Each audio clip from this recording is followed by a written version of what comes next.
नमस्कार.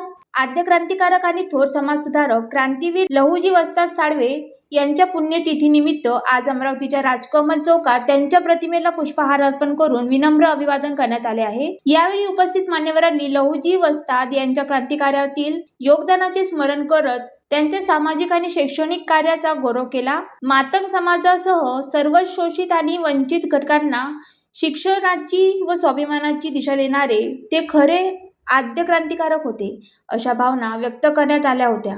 या कार्यक्रमाला डॉक्टर रुपेश खडसे, पंकज भाऊ जाधव, गौरव गवळी, अनिल सोनटक्के, सागर लोखंडे आणि दिनेश वर्ग याची प्रमुख उपस्थिती होती. तसेच कार्यक्रमाचे वार्तांकन करण्यासाठी पत्रकार विलास सावळे हेही उपस्थित होते. कार्यक्रमाच्या शेवटी उपस्थितांनी लहुजी वस्ताद साळवे यांच्या विचाराचा वारसा पुढे नेण्याचा निर्धार व्यक्त केला आणि त्यांच्या स्मृतीस पुन्हा एकदा अभिवादन केले.